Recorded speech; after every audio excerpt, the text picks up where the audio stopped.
j'ai grâce à vous découvert l'holacratie depuis j'en peux plus.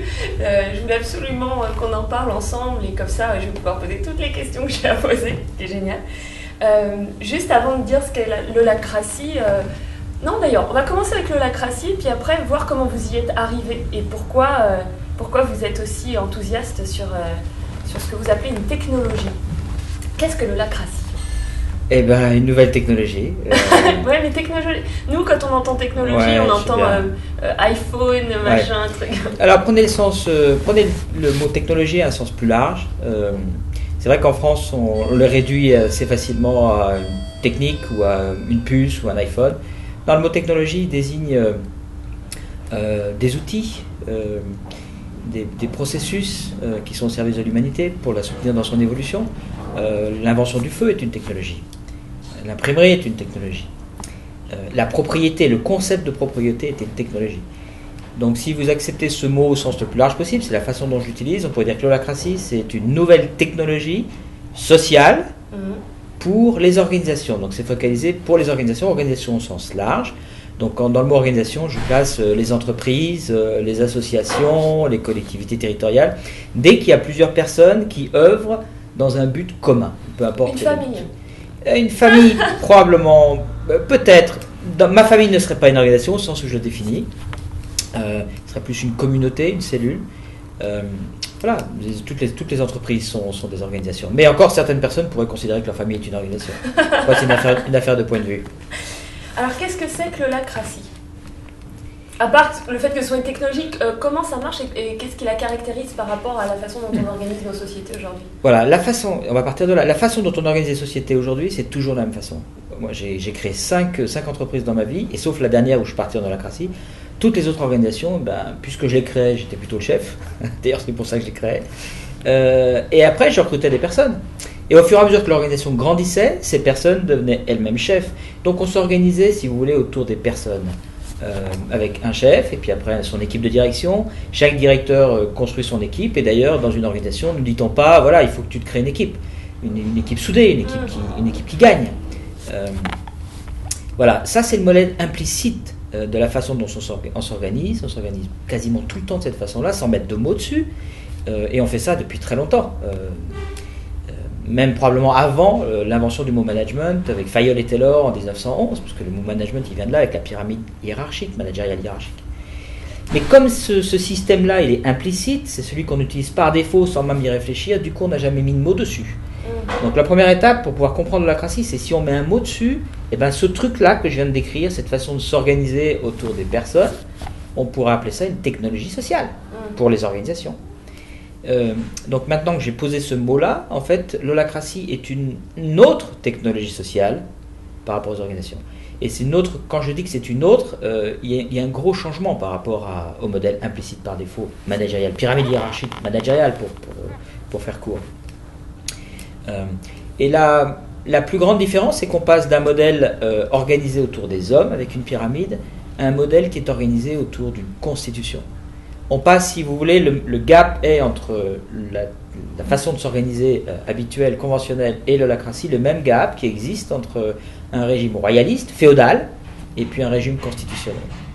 On passe d'un mode organisé autour de chefs, avec des chefs. Ne dit-on pas dans les organisations, il y a une croyance qu'à la peau dure, ne dit-on pas dans les organisations qu'il faut un chef, il faut un capitaine à bord. Il faut un leader. Il faut un leader. Sinon on peut aller nulle part. C'est ça, il faut qu'il y en ait un qui ait de la vision et qui, au dernier, qui va nous conduire. Ouais. C'est une croyance extrêmement forte. Moi, quand j'étais dans les organisations, tous les jours je l'entendais. Eh bien, l'holacratie, ça serait une alternative à ça, donc évidemment qui suppose que dans nos têtes, on s'ouvre à la possibilité qu'il puisse y avoir d'autres modèles et qu'on sorte de cette croyance. Et je ne suis pas en train de critiquer cette croyance-là, mais peut-être qu'il y a des façons de s'organiser où il n'y a pas besoin de chef. Et à ce moment-là, on passe avec une constitution. La meilleure image que je connaisse pour faire sentir ce que c'est que l'holacratie, c'est ce que je prends, c'est toujours essayer de trouver des métaphores les plus parlantes, c'est celle de la ville.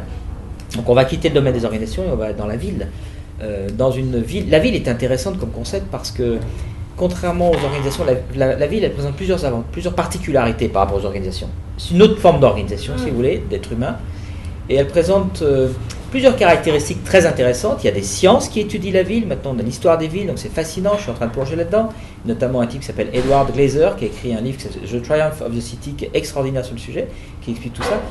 Les villes sont beaucoup plus pérennes que les organisations. Une ville qui a 1000 ans, c'est juste commun. Il y en a plein. Une organisation qui a 1000 ans, ça ne va pas exister. En réalité, une organisation, ça a 5 ans, 10 ans, au mieux 15 ans, 20 ans, 50 ans, 100 ans, 150 ans. Et puis on voit en ce moment qu'il y en a plein de 150 ans qui tombent. Mais ça va rarement plus loin que ça. Donc il y a une question de pérennité qui est intéressante chez les villes qu'on ne trouve pas dans les organisations. Ça, c'est un. Point numéro 2, si on regarde maintenant la notion de productivité ou d'innovation, qui sont les mots quand même à la mode. Dans une ville, on a observé scientifiquement, donc il y a des études scientifiques qui le montrent, qui le démontrent, on a observé que lorsque vous multipliez la population d'une ville par 2, la productivité augmente de 15% et l'innovation, la productivité et l'innovation par résident augmentent de 15%. Waouh! Quand vous multipliez par 2 les effectifs dans une organisation, la productivité, non seulement elle n'augmente pas, mais probablement qu'elle baisse. Ça doit dépendre des organisations. Et l'innovation, n'en parlons pas, puisqu'on est obligé de faire plein de mécanismes. C'est pour ça que c'est intéressant de regarder ce qui se passe dans les villes. Et c'est d'ailleurs à partir de cela que Tony Hsieh, qui est le CEO, le PDG si vous préférez, de Zappos, a écrit l'entreprise du bonheur. Qui a écrit l'entreprise du bonheur, absolument, a décidé de partir en holacratie. Voilà, donc si on prend cet exemple de la ville, comment ça fonctionne dans une ville? Et prenons un exemple, mais c'est vrai pour toutes les transactions, là je vais me focaliser sur l'alimentation, mais on pourrait imaginer n'importe quel type de transaction. Prenons l'alimentation. L'alimentation dans une ville, dans une grande ville comme Paris, New York, Bruxelles, il y a des études qui montrent que le niveau de stock d'alimentation dans ce type de ville, il est inférieur à 3 jours.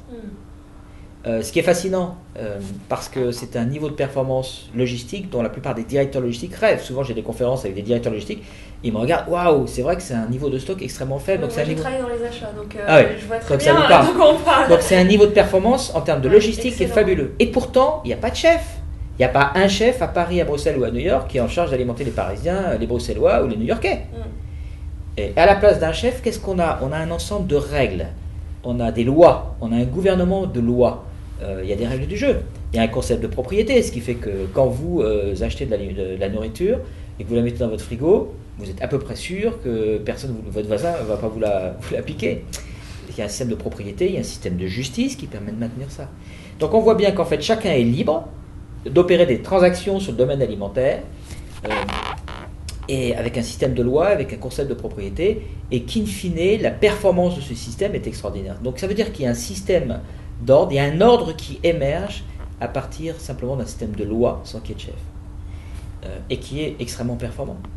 Donc si maintenant vous acceptez qu'on revienne dans les organisations qui probablement, et c'est la limite certainement à discuter, mais admettons que ça soit la limite pour l'instant avec la notion de ville, qu'une organisation, on peut imaginer que ça demande un peu plus d'alignement qu'une ville, mais acceptons la transposition. En fait, l'holacratie fonctionnerait exactement de la même manière, donc ça démarre par une constitution. Il y a des règles du jeu. Il n'y a plus de chef en holacratie. Il n'y a plus de chef. Donc, plus de manager, plus de président, directeur général, tout ça, ça disparaît? Il n'y a plus de chef, il n'y a plus de manager au sens celui qui réglemente, celui qui dirige. PDG, je vais répondre après, parce qu'après c'est une question juridique, sur l'aspect juridique, il y a encore des structures juridiques, donc il peut y avoir encore des titres. Dans ses fonctions, je veux dire. Ouais, dans le fonctionnement, il n'y a plus de chef, il n'y a plus de manager, absolument. Ça ne veut pas dire qu'il n'y a pas des tâches qu'on pourrait assimiler à du management, mais il n'y a plus de manager au sens où il était défini et il est utilisé dans les organisations conventionnelles. À la place, il y a une constitution, c'est des règles du jeu qui sont applicables à tout le monde, y compris au manager. Et le premier move pour une organisation ou un patron qui déciderait de partir en holacratie dans son organisation, ça va être d'adopter formellement ces règles du jeu, cette constitution. Et donc en adoptant cette constitution, en fait, c'est pas comme si, de façon explicite, il cède son autorité, il cède son pouvoir pour le donner à une constitution. Le pouvoir maintenant est détenu par une constitution et non pas par un lord féodal. C'est constitutionnel. On a un pouvoir constitutionnel et ces règles du jeu s'appliquent à tout le monde, y compris à l'ancien PDG, aux anciens managers, etc. Il se libère aussi un peu de son stress et de sa pression. Un max. Moi je le vois parce que j'ai créé 5 entreprises dans ma vie. La dernière, je l'ai faite, celle dans laquelle je suis aujourd'hui, AGI Partners. Je l'ai fondée directement en holacratie. Et je vois la différence. Effectivement, vous êtes comme l'holacratie est un système d'autorité distribuée. J'ai full autorité, j'ai complète autorité dans les rôles que j'ai et en même temps les autres personnes ont complète autorité, donc je peux lâcher prise. Alors évidemment, il faut accepter de lâcher prise, il y a une part d'audace si vous voulez, mais qui est extrêmement gagnante, parce que ce lâcher prise, effectivement, s'accompagne par une réduction du stress.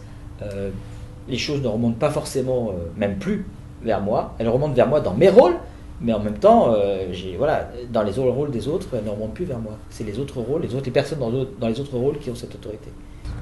Est-ce qu'aujourd'hui, il y a beaucoup d'organisations qui marchent sur ce modèle et pourquoi elles transitionnent et est-ce que c'est compliqué de transitionner? Donc voilà, qui transitionne et est-ce que c'est un processus complexe?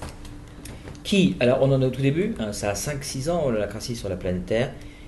C'est difficile de faire des estimations du nombre d'entreprises qui fonctionnent dans l'holacratie. Probablement qu'on est autour d'une centaine sur la planète, essentiellement aux États-Unis et ensuite en France. La France est très en avance. Ah, c'est chouette! Ouais, étonnamment. Hein, on n'était pas habitué à ça en matière d'innovation managériale. La France est en avance, mais très en avance par rapport aux autres pays européens. Et l'Asie, l'Amérique du Sud sont encore très loin derrière. Alors voilà un peu pour donner le goût. Et encore une fois, retenez, on en est vraiment. Et la taille des entreprises qui. Alors la taille d'entreprise. Parce que Zappos c'est une très grosse. Dans la société dont on a parlé. Ouais, c'est pas gros, c'est 1500 personnes. Donc c'est gros par rapport. C'est gros et c'est petit. C'est intéressant. Alors là, sur la taille, puis les secteurs. Donc sur la taille, aux États-Unis, c'est plutôt des PME, de la start-up aux PME. Et puis la plus grosse aux États-Unis, c'est Zappos, effectivement, qui est en ce moment en phase de roll-out, de déploiement, si vous voulez, et ils sont 1500 personnes. Oui, mais c'est déjà pas mal, 1500 personnes et plus de managers, ça commence à faire rêver, quoi. Ouais, tout à fait. En France, il y a un phénomène assez intéressant, c'est qu'il y a bien sûr le même type de clients, de taille d'entreprise. Il y a des grands groupes. On est en contact avec 4 grands, enfin j'ai en contact avancé, on fait des expérimentations, voire plus, dans certains, dans des grands groupes. Génial. Qui font, le plus grand fait 172 000 personnes. Alors évidemment, il ne s'agit pas de déployer l'holacratie dans 172 000 personnes, mais c'est quand même notable et c'est intéressant parce que il n'y a qu'en France qu'on a des projets de déploiement sur une partie de l'organisation en holacratie pour des organisations de cette taille-là. Et le dernier point là-dessus, pour vous donner le goût de tout ce que c'est, apparemment, il n'y a pas un secteur privilégié. On pourrait dire, bon, c'est le domaine de l'IT, ou c'est le domaine des startups, ou c'est les ONG, ou c'est les missions associatives, ou c'est les collectivités. Non, c'est un peu de tout à la fois. En tout cas, on n'a pas suffisamment de recul pour pouvoir dessiner des tendances de ce type-là. Et l'holacratie semble intéresser tous les secteurs d'activité d'organisation. Voilà, pour donner un peu le goût de ce qui se passe. Ça, c'est la réponse à votre première question. Oui, parce que j'en ai une deuxième derrière. Bah oui, parce qu'en fait, moi je découvre ça, je trouve que c'est enthousiasmant. Et la question qui me vient tout de suite derrière, c'est, je suis étonnée en fin de compte qu'il n'y ait pas plus de biodiversité dans les organisations. Tout d'un coup, vous me parlez de l'holacratie, et c'est là qu'on réalise qu'on est un peu tous sur le même modèle. Comment ça se fait? Alors, c'est peut-être une question qui est un peu difficile, mais comment ça se fait qu'il n'y ait pas plus de diversité dans les modes de fonctionnement de nos organisations en général? Et comment ça se fait que ça vient que maintenant de se dire ah ouais, on pourrait avoir une organisation sans chef? Ouais, alors moi aussi je suis fasciné par ça. On est quand même passé en 20 ans, on est passé du téléphone à cadran filaire à l'iPhone, vous voyez, la révolution, la rupture en management, et pourtant vous allez à la FNAC, il y a des maîtres et des maîtres de bouquins, de leadership, de management, avec des choses magnifiques, j'en ai fait plusieurs d'entre elles, magnifiques. Et pourtant, il n'y a pas eu ce type de rupture, et c'est vrai que ce qui est fascinant de voir aussi, c'est que si vous remettez avant 100 ans, vous êtes trop jeune, moi aussi, mais il y a 100 ans, c'est-à-dire avant 1911, la taille moyenne des entreprises sur la planète Terre était de 4 personnes. Et c'était extrêmement rare de voir des entreprises qui montaient à plus de 100, 200 personnes. Donc il y a quand même, c'est fascinant de voir à quel point on est scotché inconsciemment dans un modèle. Et c'est pour ça qu'on a besoin de mots. C'est pour ça que j'utilise le mot technologie sociale pour mettre un mot dessus. C'est parce qu'on est capable de mettre un mot dessus que du coup on ouvre la possibilité qu'il y ait d'autres technologies sociales qui émergent. Et en même temps, c'est hyper récent parce qu'il y a plus de 100 ans, il n'y avait pas ça. Il y a une capacité, donc il y a quand même... Moi, quand vous parlez des organisations et qu'il y a pas les religions sont quand même des organisations qui sont parfois millénaires. Et où il y a une organisation à l'intérieur, avec des prêtres, des papes. Donc peut-être que ce système perdure depuis plus longtemps qu'on ne pense. Sans doute. Oui, alors ça, si on le prend sur ce plan-là, effectivement, Bah oui, ou bien même les gouvernements. Ouais, ce qui du coup m'amène à une autre réflexion, ce qui est probablement assez ancien, c'est la posture de, comment dirais-je, d'être habitué à être en mode, pas soumission, mais quand même, reporter une autorité. Vous parlez de la religion, je reporte, pas vraiment le sujet de la religion, parce que l'holacratie est plutôt centrée dans les organisations, mais enfin on pourrait... Mais c'est une orientation, ou bien les seigneurs et les vassaux, des choses comme ça, absolument, en effet. Absolument. Donc c'est vrai qu'il y a cette posture de domination, en fait, mais sans connotation particulière au mot domination, qui existe depuis très très très longtemps. Et c'est vrai que sans doute que l'holacratie, et ça rejoint une question que vous m'avez posée juste avant, finalement c'est quoi le... Là, il y a deux questions, il y a la question de pourquoi est-ce qu'on passe en holacratie, et puis il y a la question de, quand on décide de passer en holacratie, c'est quoi la difficulté? Donc je vais répondre à la deuxième parce qu'elle est en lien. La difficulté, elle est que c'est un changement. Il y a beaucoup de gens qui veulent faire croire que c'est pas difficile de passer en holacratie. C'est vrai et c'est pas vrai. C'est vrai que c'est pas difficile, c'est-à-dire qu'il y a rien à faire en termes de, il n'y a pas besoin de réinventer votre business, de changer votre façon de faire, vos modes de fonctionnement, comment dirais-je, en termes d'activité, de la façon dont vous recrutez, la façon dont vous faites les évaluations de performance. Il n'y a rien besoin de toucher à tout ça. Il y a rien à faire. En revanche, c'est un vrai gros changement. C'est un vrai gros changement parce que, comme il n'y a plus de chef, si je suis collaborateur, je vais me voir attribuer un espace extrêmement explicite, ça c'est la valeur ajoutée de l'holacratie, dans lequel j'ai toute autorité. Et si je n'occupe pas cet espace et si je ne prends pas les décisions qui m'incombent dans le cadre de mon espace d'autorité, personne d'autre que moi les prendront. Et je n'ai pas été habitué à ça. Ça fait des centaines, des millénaires probablement, que j'ai pas été habitué à ça. Et puis c'est toujours la faute de l'autre, ou bien il faut attendre l'accord du chef, ou bien... Donc là, on reprend sa responsabilité. Absolument. D'accord. Absolument. Et il y avait aussi une notion que je trouvais très intéressante. Vous avez dit que c'était les personnes au centre de ces organisations. Des fois, moi j'aurais dit c'est un peu le profit aussi qui est au centre. Voilà. Là, dans l'holacratie, on parle de raison d'être. On parle de... non, c'est pas l'humain. C'est pas l'homme qui est au centre, c'est, en fin de compte, on se met au service d'une raison d'être, qui est souvent, moi je le vois, en accord avec nos valeurs. Donc on cherche une entreprise qui a une raison d'être en accord avec nos valeurs, et du coup, ça donne une dimension plus grande à notre travail. En tout cas, moi, c'est ce que j'ai perçu. C'est quoi cette notion de raison d'être ? Alors, le truc qui moi, me fascine, pour rebondir tout ce que vous venez de dire, ce qui me fascine, c'est qu'on n'est plus dans le « ou ». Et souvent, j'entends des gens, des personnes dire « oui, il faut choisir où c'est l'économique, où c'est l'humain ». Et en holacratie, on sort du « ou » en fait. Quand je vous écoute, pour moi, c'est évident. C'est à la fois vraiment centré sur l'humain, et on peut y aller, sur cette question-là, je peux vous développer, parce que moi, c'est pour ça que je fais ça. Et en même temps, c'est centré sur l'organisation. C'est comme si, c'est parce qu'il y a quelque chose qui vient enfin vraiment à sa place, que tout le reste, tous les autres acteurs peuvent vraiment être à leur place. Si vous voulez vraiment traiter l'humain, sans doute qu'il faut que vous traitiez aussi l'organisation pour ce qu'elle est. On pourrait dire et ça répond à la question de la raison d'être, on pourrait dire que ce qui se passe, c'est avec mes mots à moi, évidemment on est sur des choses un peu nouvelles, mais ce qui se passe c'est qu'il y a un processus de différenciation qui est lancé sur la planète Terre. Là c'est pas une utopie, c'est une réalité observable, un mouvement de différenciation, comme il y a eu entre les hommes et les femmes, et c'est pas fini, il y a certains pays où les femmes sont encore vues comme des extensions de propriété des hommes, et vous pouvez en avoir plusieurs, ou comme des parents et des enfants, où les enfants sont vus comme des extensions de propriété. Il y a un mouvement de différenciation entre les humains et les organisations qui est lancé. Quand je dis que c'est lancé, c'est que je peux vous donner des cas d'organisation, toutes celles qui sont en holacratie, où c'est parti. Ce qui veut dire que l'organisation, avec le paradigme, le modèle de pensée qui est sous-jacent à cette technologie, l'organisation est vue comme un être vivant, doté de sa propre identité, de la même manière qu'il y a les arbres, les plantes, les animaux et les humains. Il y a les organisations, voyez-le comme une espèce. Et donc, ça veut dire qu'une organisation est un être vivant avec sa propre identité, un peu comme mon enfant, sa propre identité, avec ses capacités, avec ses ressources, et donc, du coup, avec sa raison d'être. Sa raison d'être étant définie en holacratie comme étant le potentiel créateur que cette organisation-là, et celle-là qui est unique, peut manifester dans le monde, la valeur qu'elle peut apporter au monde, la valeur que le monde attend d'elle. De façon très triviale, si cette organisation s'arrêtait demain matin, le monde perdrait quoi ? Sa raison d'être. Et sa raison d'être, c'est quelque chose qui est progressif, qui peut évoluer. Mais c'est pour moi la définition de ma raison d'être, c'est une question que je me pose depuis très longtemps, quelle est ma raison d'être sur la planète Terre ? finalement, je suis arrivé à peu près à la même conclusion. Aujourd'hui, ça peut évoluer. C'est quels sont mes talents, qu'est-ce que je peux... les dénominateurs communs, si vous voulez, entre mes talents, où finalement j'adore le faire, ça ne me pose aucun effort, et en même temps, qu'est-ce que le monde attend. Et c'est le dénominateur commun entre les deux. Et c'est ça ma raison d'être. En tout cas, c'est comme ça que j'essaie de me...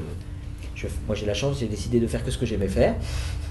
Et en plus, les gens me payent pour ça, donc ça, c'est cool. Et probablement que je ne suis pas très loin de ma raison d'être. Et cette raison d'être, elle évolue dans le temps. C'est sûr qu'aujourd'hui, j'ai des ressources et des capacités que je n'avais pas 10 ans plus tôt ou 20 ans plus tôt. Et dans 10 ans, j'aurai d'autres capacités, c'est à peu près évident. Ce qui est facilement compréhensible pour un être humain, c'est exactement la même chose pour une organisation. Et donc, toutes les personnes qui sont au service de l'organisation, qu'elles soient actionnaires, financeurs, collaborateurs, etc., se mettent au service. C'est pas une décision, c'est les processus, la technologie amène les personnes à se différencier de l'organisation et donc du coup à se mettre toutes au service de l'organisation, comme des parents sains se mettre au service de son enfant pour que celui-ci développe ses capacités à lui, pour qu'il aille le plus possible vers ses talents et donc vers sa mission, vers ce qu'il a à faire dans sa vie. Et c'est la même chose. Donc il y a vraiment un changement de posture et c'est ça qu'on met derrière la raison d'être. Ce qui veut dire que toutes les organisations de l'holacratie, et ça c'est fascinant, sont des organisations qui sont gouvernées non pas par le profit ou le non-profit, les deux sont idiots. Le profit on peut le critiquer, mais le non-profit, le nombre d'associations 1901 que je connais qui ont des belles missions mais qui se plaignent de ne pas avoir d'argent, je dis c'est normal, c'est écrit sur la porte. Sur la porte il y a marqué association 1901 à but non lucratif, donc par construction ils n'auront pas d'argent. Donc les deux ça n'a pas de sens. Là on assiste à une nouvelle génération qui inclut et transcende cette question, et l'argent n'est qu'une énergie, tant mieux s'il y en a beaucoup. Ce qui est important, c'est la mission, la raison d'être de cette organisation. Donc l'holacratie est un mode de gouvernance centré sur la raison d'être, donc une nouvelle génération d'organisations qui sont gouvernées par la raison d'être et pour la raison d'être.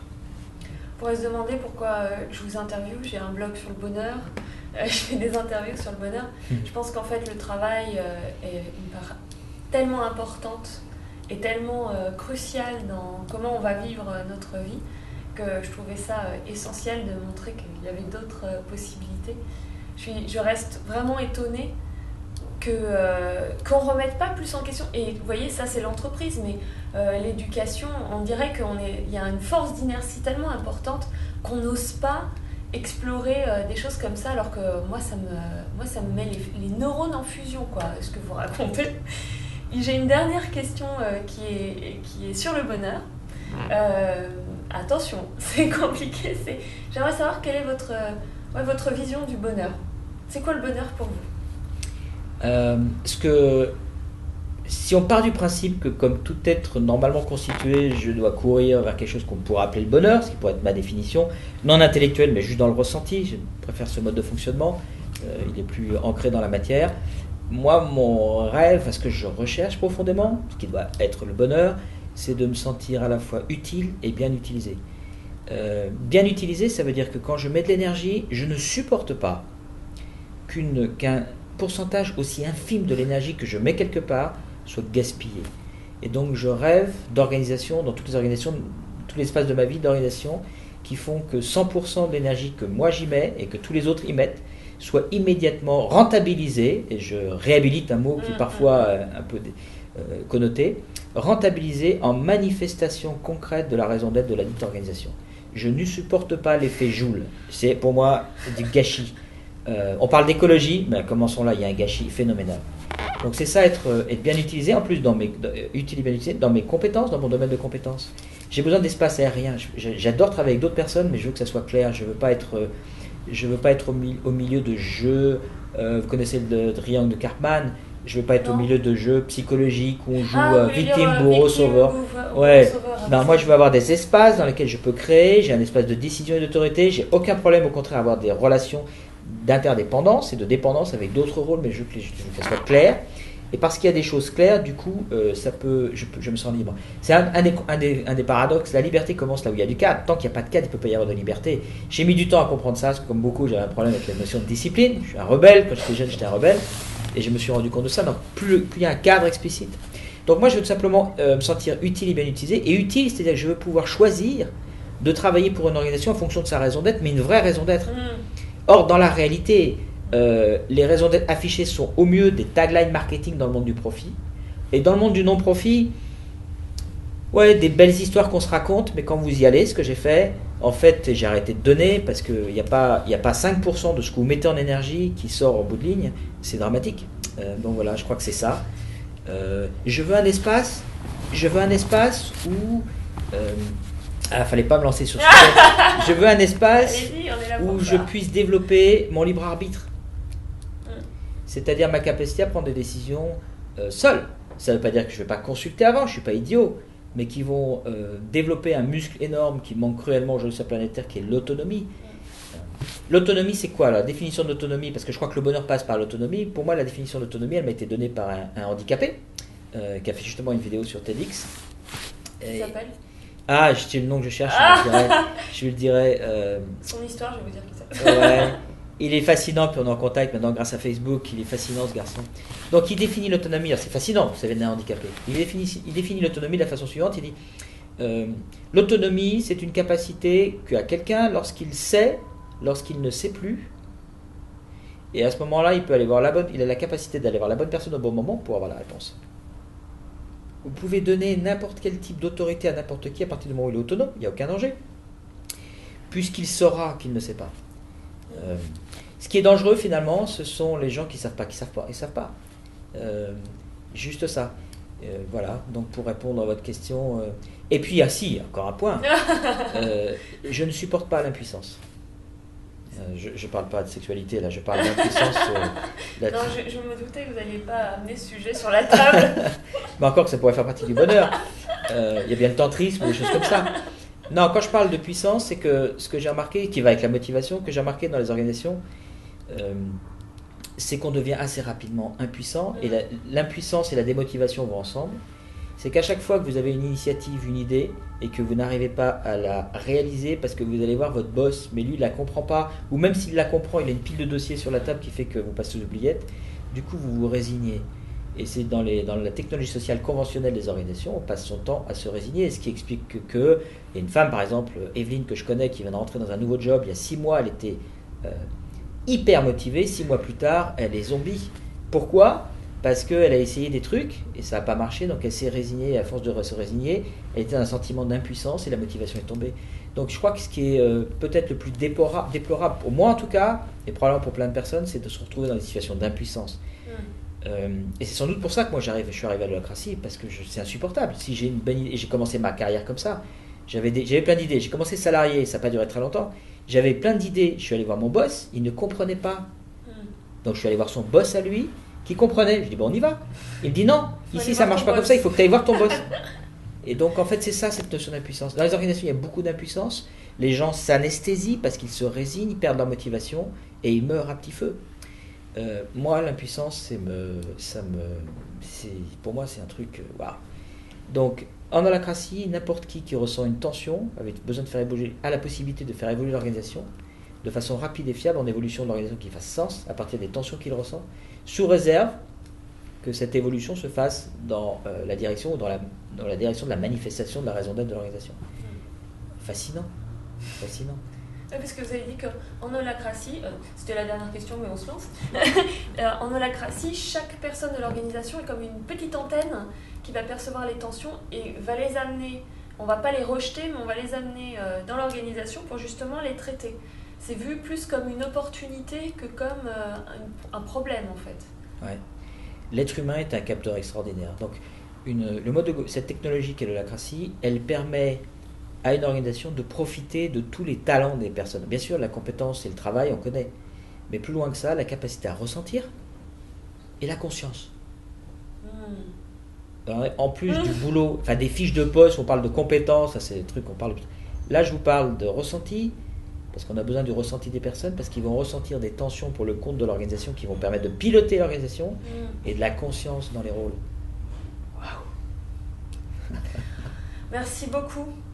Et je mettrai des liens pour en savoir plus sur l'holacratie. Vous avez notamment sorti une BD oui. sur l'holacratie. Absolument. Très chouette. Que j'ai dévoré, alors je lis très peu, que j'ai dévoré le jour même. Cool. Merci beaucoup Bernard-Marie et puis moi j'ai hâte de mettre tout ça en pratique. Merci à vous. Parce que c'est une pratique. Oui, absolument. Merci à vous. Merci. Merci.